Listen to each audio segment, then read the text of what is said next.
Përshëndetje të dashur miq të Albania News. Një ngjarje e rëndë ka shënuar në kufirin e Kakavis, ku aty është ndaluar dhe i është komunikuar shpallja non grata e gazetarit zotit Artan Hoxha. Është një vendim i cili ka ndodhur edhe më parë me gazetarë të tjerë, të cilët kanë shprehur mendimet dhe opinionet e tyre për sa i përket të vërtetave historike të cilat ata mendojnë, dhe Republika e Greqisë i ka shpallur ata non grata apo persona të padëshiruar për këto vende apo për vetë Republikën e Greqisë. Kjo është një ngjarje e cila sensibilizon dhe duhet që të angazhojë të gjitha strukturat e Republikës së Shqipërisë, duke filluar që nga ambasada e saj, Ministria e Jashtme, apo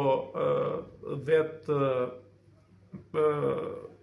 qeveritë e dy vendeve, kryeministrat, të cilët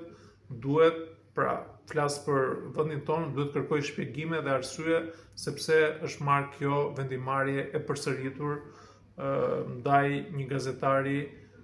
i cili ka thënë vetëm të vërtetën dhe opinionin e tij. Duhet që ne të tregojmë lartësinë e durë për sa i përket dinjitetit si vend, pra është momenti që të tregojmë që jemi një vend i cili aspiron për të qenë antar me drejta të plota në Bashkimin Evropian dhe ka dinjitetin e vet për sa i përket mbrojtjes së shtetasve të tyre, kushdo qoftë ai, por në rastin konkret kemi të bëjmë me një gazetar të cilit është munguar drejta e lëvizjes së lirshme në këtë vend. Ndodh shpesh që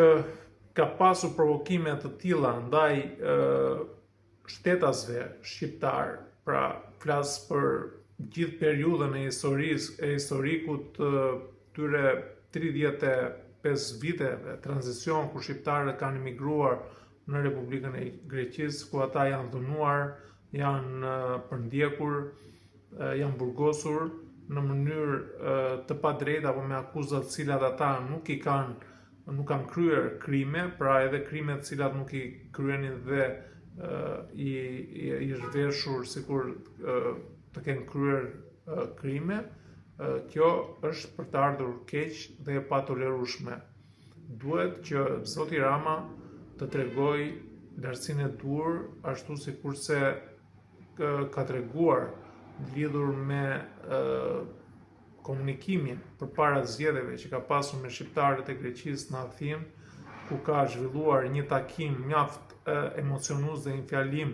i cili ka drejtuar gjithë ata shqiptarë të cilët kanë qenë pranishëm aty,